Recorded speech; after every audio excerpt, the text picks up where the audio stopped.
vous avez explosé les stats de la dernière vidéo sur Léo Succulent. Je pensais vraiment pas que cette chaîne YouTube allait autant vous plaire. Moi, je suis content parce que c'est une chaîne YouTube que j'adore. Donc, on est parti pour continuer à regarder les meilleures vidéos de Léo Succulent. Monsieur Succulent, s'il vous plaît. Comment j'ai trouvé mon style? Let's go. Moi, perso, tu vois, je sais que j'ai toujours trop de flow, mon gars. I'm crazy. Let's go. La première chose qu'on remarque chez quelqu'un qu'on rencontre, c'est ses fringues. Je veux dire, si un mec arrive comme ça, il est sûrement moine bouddhiste. Qui n'a jamais. S'il arrive comme ça, il est sûrement irlandais. Et Ou un lutin. s'il arrive comme ça, J'adore les andouillettes miam miam l'odeur du caca. il finira sûrement en prison. Espèce de monstre. Bref, Alors, les andouillettes, on peut en parler? Non? On n'en parlera pas? Parce que c'est dégueulasse, je suis d'accord avec lui. Encore une fois, un point pour le FC Succulent. les habits c'est assez important. Et ce qui est marrant, c'est qu'au fil du temps, on change tous de style, histoire d'en trouver un qui nous va bien, t'as vu? Ouais. Là je suis à poil, mais dans la vraie vie j'ai un caleçon. J'aime bien laisser le matos se respirer, c'est tout. Perso, au début quand j'étais enfant, c'était évidemment mes parents qui choisissaient ce que je portais. Ma mère pour être plus précis. Ah mais ça les gars, c'était toutes les daronnes de France. En vrai, il y avait vraiment deux types de mères. T'avais la mère bien hype qui voulait que son gosse, il ait les meilleures fringues, qu'il soit toujours à la mode. Je sais pas si vous vous souvenez, ceux qui avaient des Canada Goose. Vous étiez des privilégiés, non je suis désolé. Une fois je suis allé acheter une doudoune tout seul et je me suis trompé, j'ai pris pour meuf. Du coup j'allais au skatepark après. Et mes potes ils m'ont dit frère, t'as volé ça à ta sœur? Et moi j'étais dégoûté, tu vois, je me sentais pas bien. Du coup je suis allé me faire rembourser, voilà quoi. C'était mon premier achat. Et le dernier du coup. Et je sais pas vous, mais moi, il y avait une formule mathématique qui faisait que plus ma mère avait froid, plus elle mettait des habits sur moi. Mais le pire, c'est pas ça. Le pire, c'est ce que mes parents me forçaient à porter à l'école quand il faisait beau. J'ai nommé les sandales. Les sandales, c'est un scandale. Sandales, c'est un scandale. Un nouveau parfum. Bref, tes sandales. Les gars, les sandales, vous pouvez critiquer. Parlez mal des Crocs. Mais est-ce que t'as déjà vu les Crocs Post Malone? Voilà, déjà t'es fini. Les Crocs Justin Bieber, t'es fini. Maintenant, avoir des sandales, c'est drip. Moi, je connais plein de gens, ils portent ça, c'est drop et les drop. Alors oui, c'est vrai, c'est mieux pour les pieds parce qu'ils respirent. Mais Ouais. est-ce que ça vaut vraiment la peine de ressembler à un babos qui fait du tam-tam et boit son pipi? Alors, je veux pas dire, mais l'hiver, ça réchauffe. C'est non. Sachant que moi, à cette époque, il y avait un truc dans ma vie. C'était le foot. À fond le foot. Et du coup, je vous raconte même pas le nombre de fois où je me suis râpé les doigts de pied sur le goudron, genre. Ah ah ah ah Pourquoi t'as montré ça, frérot? Eh, vous savez quoi, je suis un mec cruel. Genre. Ça fait trop mal. Après ce traumatisme qu'étaient les sandales, je suis rentré au collège. Et là, j'ai commencé à décider de choisir ce que je portais. Du coup, je me suis habillé à l'aide de mes connaissances. Mais le problème, c'est que j'avais aucune connaissance. Alors, Léo, je te rassure mon ref, y a aucun problème. Cette écharpe, je connais 1 milliard de gens qui l'ont porté. Ce pull, pareil. Et ce pantalon noir. En fait, c'est pas que t'avais pas de flow, c'est que t'essayais même pas en vrai, mon gars, c'est surtout ça. Il enquille un 500 un régular coupe extra gelard. C'était ma période un peu emo, t'as vu? L'impression de voir la mort arriver. Chienne de vie. Mais croyez pas, hein, à l'époque, c'était BG de s'habiller comme ça. Puceau, moi. Par exemple, la main que je tiens là, c'était celle de ma meuf. Et ouais, Ok, un autre point pour le FC Succulent. j'ai même eu plusieurs copines au collège. C'est un Mais oui, je suis charot, resté Léo. puceau pendant tout le collège. Bref.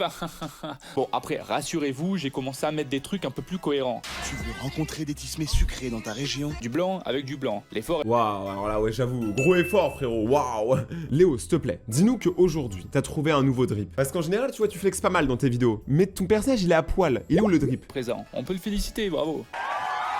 Et plus tard, je m'habillais plus normalement. Et d'ailleurs, j'ai jamais vraiment trouvé quoi mettre. J'ai genre 10 t-shirts blancs que je porte à tour de rôle. En fait, j'ai toujours eu la sensation qu'il manquait un truc à mes habits, tu vois. Un truc plus personnel, qui me ressemble plus. Du coup, j'ai créé mes habits. J'avais pas comment pour aller dehors. Du coup, j'ai créé mon propre style de vêtements, des bonnets, des. Non, Léo, s'il te plaît. Tu sais, moi, je suis créateur, je suis youtubeur aussi. Je sais très bien qu'on a une marque de vêtements, qu'on a tous une marque de vêtements. Donc, me pousse pas à acheter la tienne. Alors, dans le panier, en XXL. 2XL. Moi, j'aime bien porter large. En vrai, no joke, je suis vraiment premier degré chaud de m'en acheter un. Est-ce que ça vous tenterait que j'achète vraiment un vêtement du FC Succulent et que dans la prochaine vidéo où je fais une réaction à Léo Succulent, ou la prochaine, enfin bref, quand ça arrivera, je le montre et je vous donne vraiment un avis si c'est de la merde ou pas? Non, parce que souvent, le merch de youtubeur, c'est une chance sur deux, tu vois. J'en ai fait, je peux parler. Donc, en vrai, si vous avez envie que j'essaye, moi, je suis chaud. C'est à vous de voir, les refs. Grandir sans portable. Dis-moi, tout le monde a un portable, c'est devenu l'objet le plus utilisé du monde. Ok, derrière le PQ. Mais quand même, c'est devenu indispensable. Et pourtant, moi, Léo Succulent, j'ai réussi à survivre sans portable pendant 17 ans. Alors là, il va falloir que tu m'expliques. Moi, perso, je sais pas pour vous, mais mes parents, ils m'ont donné un téléphone quand j'avais entré au collège, tu vois. Entré au collège, devais en avoir un. Mais une fois, j'avais réussi à gruger. J'étais passé par la mémé. Ma mamie était très sympa. Et je lui ai dit, ouais, maman, elle a dit, ok, pour que tu m'offres un téléphone. Du coup, elle m'avait offert un téléphone à clapet. Et c'est exactement ce qui s'est passé quand je suis arrivé chez moi. Je me suis fait clapper parce que j'avais pas le droit d'avoir un téléphone. Et j'en avais quand même un. Qu'est-ce que tu vas faire? Merci, mamie.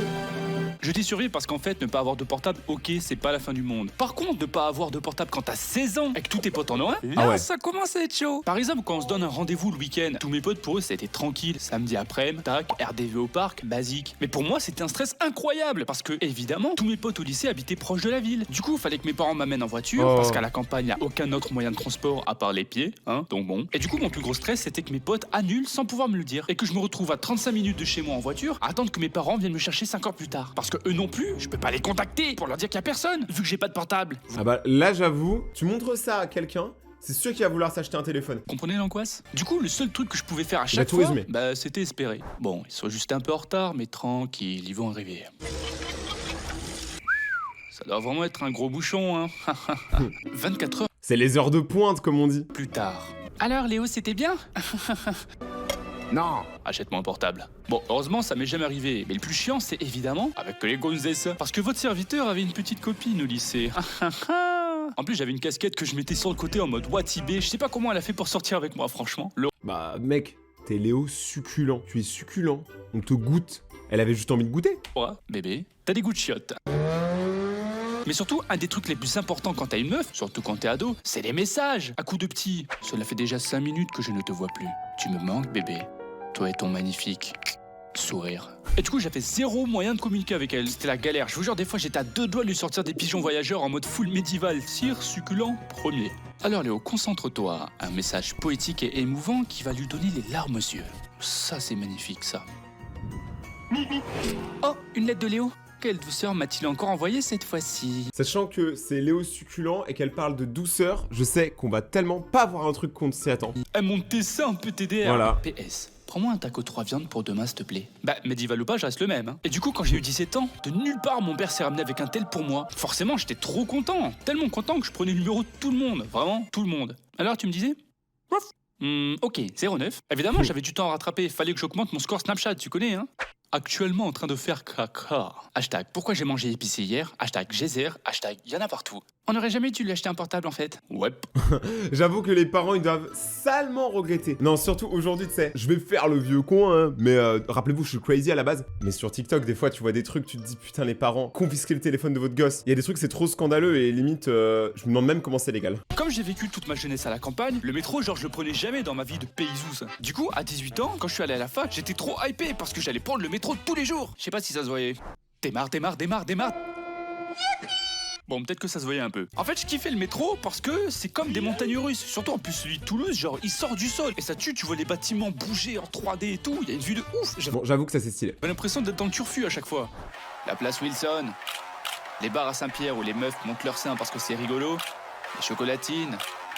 Le stade toulousain. Allez, le stade! Ah, mais en fait, il est à côté de Toulouse. On en apprend un peu plus sur Léo. Je suis pas vraiment le rugby, mais j'adore crier. Les spécialités littéraires qui peuplent les rues. Dans cette ville, il y a tout et son contraire. Et c'est pour ça que je la kiffe. Mais bon, après... Toulouse, grosse dédicace à tous mes abonnés toulousains. Et la dernière fois que je suis allé à Toulouse pour une convention, vous étiez adorables. Donc merci beaucoup à tous ceux qui suivent la chaîne. Donc merci à vous. Continuez à vous abonner. Code 14 Rayton. Et un jour, on deviendra les rois de YouTube. Vous verrez. Après, c'est vite devenu chiant parce que je le prenais tous les jours. Et vraiment, il y a tellement de jours où il y a des problèmes. Genre, t'attends et il vient pas. Et là, t'es là à attendre comme un con parce que t'as un contrôle à 8h du sbar de l'autre côté de la ville. T'as ton passe dans la main que tu payes 50 balles par mois et tu te dis... On est bâtards. Après, faut pas s'étonner que j'ai raté la fac, hein. Non, mais maman, tu comprends pas, c'est pas moi, c'est le métro. Bon, c'est peut-être un peu moi aussi. Je te jure, le métro à Toulouse, il est tellement absent, j'ai l'impression que c'est mon prof d'art plastique. Hein, quoi, ça parle de moi, là? Attends, j'ai un taf. Et en vrai, ça arrive pas mal de fois. Beaucoup trop, hein, si vous voulez mon avis. Et du coup, les gens ragent, pètent des câbles dans les métros. Oh putain! Oh, ça arrive tout le temps. Mais dans le métro parisien, on a un truc que t'auras pas, Léo succulent. On l'appelle la femme araignée. Et elle est connue à Paris, hein. Genre, moi, je l'ai déjà vue 2 fois. En fait, je sais pas, elle marche comme ça. Et en fait, maintenant que j'y réfléchis, je me demande, est-ce que vous pensez que c'est genre une maladie? Maintenant, je suis habitué. Mais bon, moi, j'ai toujours un peu flippé de râler genre à voix haute parce que je suis un peu parano, tu vois. C'est-à-dire que les mecs, si on les entend à travers l'interphone, qu'est-ce qui vous dit qu'ils nous entendent pas par l'interphone? En raison d'un chewing-gum collé sur les roues, le métro sera bloqué pendant 3 heures. Merci de votre compréhension. Vas-y, y a toujours des problèmes. Vraiment, ils puent du sgeg, les gars qui s'occupent du métro. Voilà, je l'ai dit. Je m'en fous de vos problèmes. J'ai un kebab à détruire comme un sanglier, là. Ouais, mais c'est pas toi qui décide. Eh ouais, J'ai tout entendu, mon salaud. Je sais où t'habites, Léo, avec tes cheveux en forme de couille, là. Quoi? Je connais tout de toi. Et à ta place, je ferai pas le malin, parce que j'ai vu ton historique internet. Monsieur, je vais 5 fois par jour me détendre sur porte. Je rigolais, le kebab peut attendre. Je suis un sanglier patient. Attends. Parce que frérot, 5 fois par jour, c'est peu, Léo. Je te croyais largement à 10-20. En moi. Après, on dira ce qu'on voudra, mais le métro de Toulouse, c'est le meilleur du monde. Pour une seule bonne raison, c'est que quand il démarre, il fait un bruit marrant.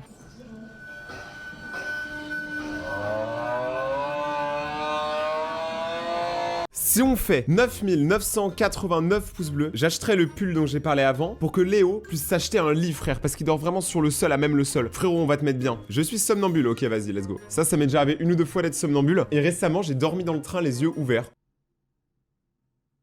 Ah mais là genre, je viens de me réveiller. Vous êtes déjà demandé ce que ça fait de perdre la mémoire? Les gens te parlent d'un truc que t'as fait dans le passé et toi t'as aucune idée de quoi ils parlent. Et bah c'est exactement ça quand t'es somnambule. La nuit tu fais des trucs en dormant, donc tu sais pas du tout ce que tu fais. Et le lendemain on te raconte et toi t'as l'impression qu'on te prend pour un jambon. Mais qu'est-ce que On me prend pour un jambon. tu me baragouines? Espèce de cucurbitacé. Tout ça pour dire, dans ma famille, il y a beaucoup de somnambules, dont moi et mes frères. Et vous allez voir que la nuit n'est pas forcément tranquille quand t'as 3 garçons qui se baladent comme des zombies dans la maison. Par exemple, Alors là par contre c'est fini hein. Franchement ça donne pas du tout envie de faire des enfants. Léo Succulent, tu m'as conseillé non, ne pas faire d'enfants. la première fois que mes parents m'ont vu être somnambule, c'est quand j'avais 7 ans. Et ils m'avaient mis au lit, tranquille, et en dormant, je suis retourné dans la salle à manger, en pyjama, devant tous les invités. Je me suis assis sur le canapé, tranquille, sans regarder personne, et quand ils me parlaient, je répondais à rien. Man, je suis défoncé. Juste, je marmonnais doucement, tu vois. On dirait que je faisais des chakras, c'était chelou. Et en vrai, ça doit faire flipper. Imagine, t'as regardé un film d'horreur juste avant. Il fait un peu peur, votre gamin, là. On dirait qu'il est possédé. Ah, mais non, tout va bien, n'est-ce pas, Léo? Il est tout le temps comme ça. Courez. Et se balader comme ça en dormant dans la maison, c'est aussi arrivé à mes 2 frères plusieurs fois. Mon plus petit frère, Adrien, la fois la plus marquante, c'est quand il était ado. Il s'était trompé de chambre après être allé aux toilettes et s'était assis sur le lit de ma cousine. Comme moi, c'est-à-dire il bougeait pas, il chuchotait des trucs chelous. Non, je veux pas manger des huîtres, on dirait de la morve. Ma cousine à l'époque, elle avait trop flippé. En même Attends mais tu m'étonnes. Tu sais il y a vraiment plusieurs niveaux de somnambulisme, mais quand t'arrives au niveau où tu parles et t'arrives à te déplacer aussi loin, c'est chaud. temps, imagine, tu te réveilles et genre... Ah, j'ai envie d'aller aux toilettes, moi, tiens. Non ça fait trop peur en vrai de vrai les gars, on va pas se mentir. Finalement, je vais me retenir. Mais dans ce domaine-là, le roi, c'est Erwan. Une nuit, quand on était gamin, Erwan est venu dans ma chambre en dormant et il a pissé dans notre caisse à jouer. Quoi? Aujourd'hui, je fais la bouillabaisse. Alors certains d'entre vous vont me dire, mais t'en voir, il a pas fait un peu exprès par hasard? Vous vous êtes pas disputé juste avant d'aller dormir et il s'est dit, tiens, je vais pisser. Toi, j'ai pissé dans ton bac à jouer, toi. Moi je dis il y a vengeance, faut lui pisser dessus direct. Mais vous savez comment je sais qu'il dormait vraiment? Parce que les jouets dans ma chambre, ils étaient à nous deux. Du coup, bon voilà, à ce niveau-là, s'il avait quand même fait exprès, c'est un génie du mal, y a plus rien à dire. Ce n'est pas pour les jouer, c'est pour envoyer un message. Bon, là c'est les côtés marrants, mais des fois, être somnambule, ça peut faire mal, très mal. Mais bon, là j'ai pas le temps, ma mère m'appelle pour porter les courses, donc ça sera pour une autre fois. Et par contre, les fins de vidéo elles sont brutales, pire que les miennes. Si vous avez kiffé cette vidéo, n'oubliez pas de mettre le code créateur TheRayton dans la boutique format Epic Games pour le petit soutien, voilà, pour le FC Raytonien. Venez me voir en live sur Twitch, c'est maintenant, le lien est dans la description. Comme ça, vous pouvez venir me voir en live, parler avec moi et me raconter ce que vous voulez. Mes autres vidéos sont juste là. Passez une bonne journée tout le monde, c'était Rayton, et pouce bleu, ciao.